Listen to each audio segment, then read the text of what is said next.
afternoon, Diane. This is Braden from Pacific Toyota here in Cairns, just doing a quick virtual tour on our 2019 CHR Koba, sitting here right in front of me for the 33,990 drive away. As discussed, as I mentioned, just a really good chance for me to take you through the car in detail, any marks I can find, happy to show you through them. It's just a good way for us to be as transparent as we possibly can with you and give you a really, really good look through the car. Look, obviously we are here in Cairns, so Pacific Toyota. We're lucky enough to have two massive yards up here. You can see across the back there. We've also got our Toyota new cars and our Lexus showrooms as well. Service drop-offs and spare parts down the corner there too.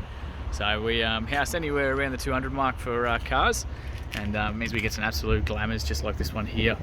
And like I said, we've got another second-hand yard at a 77 Mulgrave Road further closer to town as well. So look, we'll get straight into it. Start from the very, very front here. Like I said, anything I can find, I'm going to highlight it to you. If you can't see anything in the video, or they don't quite come up in there, just let me know and I'll get some photos through for you instead.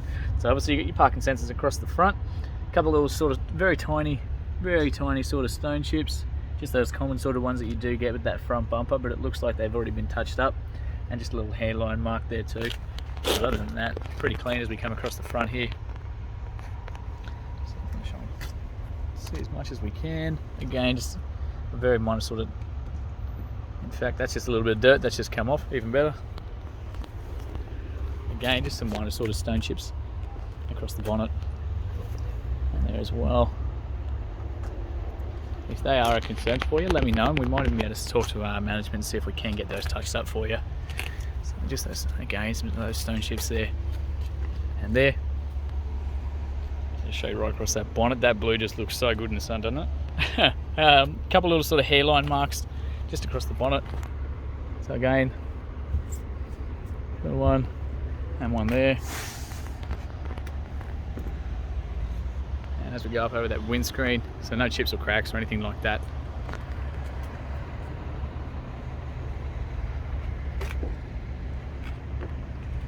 And right across the rear spoiler, very clean. Back windows, of course. So you can see your rear parking sensors down the back there. We've got that little reverse camera tucked under there as well. Again, just a little bit of dirt. We had heaps of rain over the weekend. I'm sure you guys did too. So apologies for the dirt. We do get them cleaned again before they come down to you. So you got your parcel shelf there too. That does come out if you want the extra space. These are a 60-40 split for the chairs, so you can drop this side down like so, and same again, like so. Give you an absolute massive amount of boot space there if you do need it. 3 child anchor points on those seats there as well. You got the genuine Toyota CHR mat in the back here, which is great, and of course your spare tyre and your jack, tools, everything's all underneath there for you too. That platform does come out, so if you do get a flat tyre on the side of the road, you can actually put that down next to the car, and so if you're on bitumen or gravel or anything like that, it just makes it a bit comfier to work on. Close that up for you. Go back around here on the driver's side. Passenger side, sorry.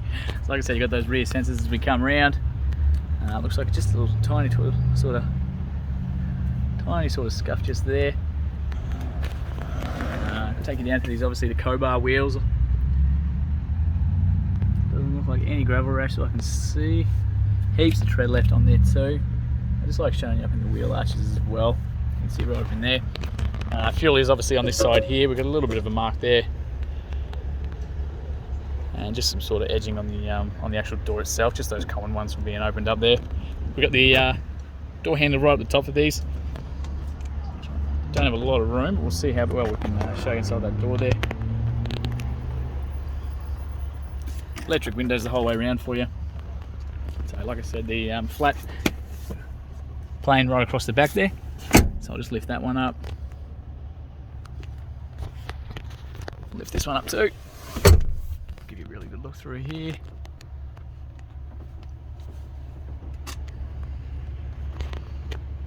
Like I said, if any of this doesn't quite come through, please let me know and I'll get some photos of whatever we have to through instead.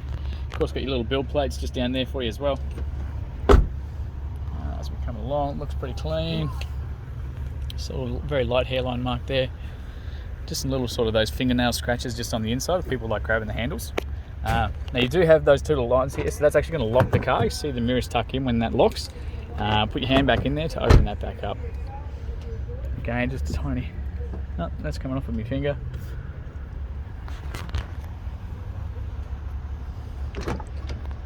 Again, sorry about the we're pretty tight squeeze here at the moment. We've got so many cars. So just some light sort of obviously wear on the inside there, but nothing too bad.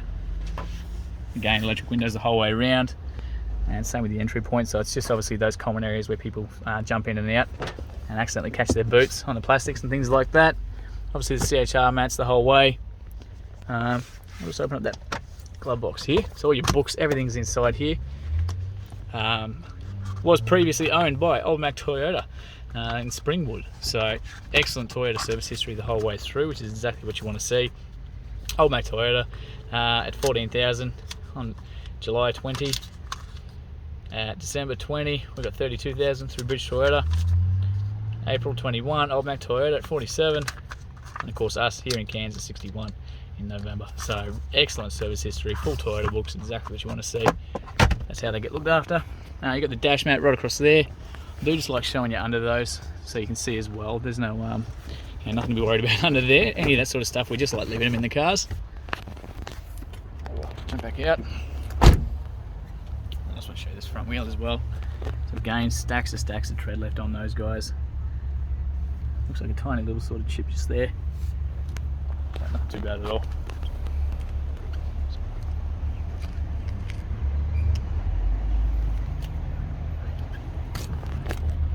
It's just coming off with my finger, even better. Okay.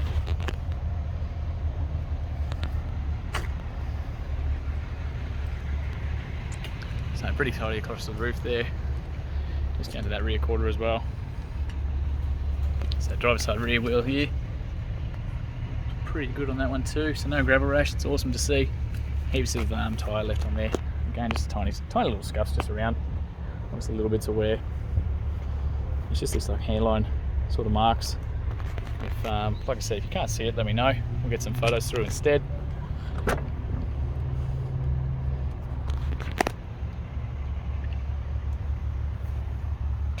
Again, just that entry point as well. Just some scuffs on the inside there. People just jumping in and out, things like that.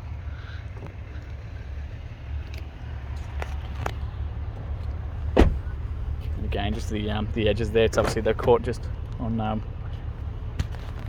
people trying to get it in and out. And just that entry to the drivers. So obviously the highest traffic area. So a little bit of scuffing through there. You got the genuine CHR mats. Across those seats. What I'll do, I'm actually going to jump in here and start this one up for you. So foot on the brake tells you a little message in there how to start it up. So foot on the brake. Ignition is just over on the right hand side here. Get some aircon going because it's pretty hot at the moment. We've got two genuine Toyota CHR keys, obviously with the central locking, everything all on there too. Once these are inside the car, obviously in proximity to the door handles, that gives you access. Let's push that button, all that sort of thing. As it sits right now, 61,795 Ks, so no engine lights or dash lights or anything like that to be concerned about, which is great. Right across the dash, I just want to bring that out for you. So I'll start at the left hand side here, so great for the kids again. Anyone takes their seatbelts off or starts moving around the back, that one there's going to tell you. It does have a CD player, one of the last to do it, and that one's left a CD in there for you. Pretty rude. Now you've got your main home display here, so you can actually opt into any of these. So whatever audio you've got playing, whether it's FM, AM, AUX, Bluetooth, whatever, that's all going to show up there. Your phone stuff's there, so once your phone's connected, your contacts, all that sort of thing, phone calls, all that sort of thing can be accessed through that one. And of course your sat nav on here. So for any of them, you just click into it and it's going to bring it to that full screen for you, make it real nice and easy. You can hit the apps button, it's going to bring you back to this one, so you can go straight to your navigation, straight to all those audio options, your phone stuff as well, and of course all your personal settings. And that home button's going to bring you back there every time. You've got a little flap there, that's just for that little SD card. That one there, so that's actually for the navigation and the maps and things like that. You can actually change those. And of course on this side, yeah, there we go, you got a USB as well, so you can run your phone straight into that, play music through there, or charge your phone from it too. Hazard lights are there. Dual climate control in this one, obviously being the Koba seat.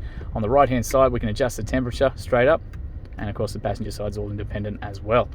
Otherwise, fan speeds here, of course direction of where you want it's just with that one, and of course a couple little buttons around the outside.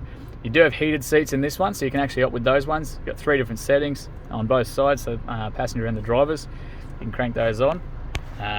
Really good for pizzas, but also good for sore backs and stuff like that for long drives. bit of storage up under there, cup holders in there, adjustable ones. Like I said, you do have that reverse camera in the back, so as soon as we chuck in reverse, you can see that there. You got the solar blinds, and you can physically see the back of the car there too. And you can hear those sensors picking up those cars behind us as well. The closer we get to those cars, the faster that beeping is going to be, until it eventually becomes a flat tone at about a foot away. Once we come down here, you've got an electric handbrake for this one. So foot on the brake, you just push it down to release it, pull it back up to engage it, and you'll see the light come on and go off as you use it. You'll actually hear it engage and disengage as well from the back. Auto hold there is a great little feature. You use that one at construction sites, things like that. Anywhere where you want to leave it and drive and put the handbrake on for the car. As soon as you go to take off, you just accelerate off and it's going to do its thing and let go for you. So it's like a handbrake on the go sort of thing. It's a real nifty one. Again, another cup holders here for you. Heaps of storage in there. Another accessory plug as well. As we come around to the steering wheel itself, so cruise control is hidden down the back here, on and off with that, set and reset it with the toggle. You do have your lane departure here as well as your adaptive cruise control, and you've also got some blind spot monitors on these too. So I was going to show you the outside, but I'll see if we can see it from there. Very hard to see, but there's actually little pictures of two cars on the mirrors. So whenever someone's in your blind spot, they're going to light up and they're going to let you know as well. Of course, your little menu down here is all controlled by this one here, so you can go between your different options. So obviously settings for your adaptive cruise control, settings for your lane departure, your blind spots, your average fuels, all that sort of stuff's accessible through there and there. And of course your radio options are all controllable from here too. Being the Koba, we do have automatic wipers and headlights. So your headlights are all on the right hand side here. You flick that to automatic, they're going to do their thing. Parkers, headlights, high beam, blinkers are all still normal. Over the left hand side here, same again for the wipers as well. You can just simply leave that on automatic and let them do their thing. Right hand side, all your windows automatic. You just push those once, they're going to scroll all the way down. Central lock and window locks if the kids are mucking around. Power fold mirrors as well, so you can tuck those in just like we did when we locked it. And of course your mirror controls themselves are here, so just left side of the car, turn that to right and adjust that as you need to. You do have an automatic headlights, high beams on these as well, so you can just push those on with the high beams. They're going to do their thing when they sense another car coming. Fuel release is just here, and bonnet release is further down. So give me a second, I'm actually going to chuck that apart, put the handbrake on and jump out and just give you a quick look under the bonnet. One last look through the car. Like I said, if any of this doesn't quite come up in the video, please let me know. I'm happy to give you better close-ups or anything like that as well. So those will actually turn on with the mirrors being opened up. So give me a second, we'll jump out. So that beeping is just letting me know the car's running and I've still got the keys in my hand. So it's just a little reminder for you that you didn't turn the car off. And of course there's your little motor as well. So fully serviced through Toyota. I'm not going to find it better looked after. There too. Alright, beautiful. So thank you very much for watching the VT. Look forward to hearing your feedback very, very soon. And yeah, thanks again for your inquiry.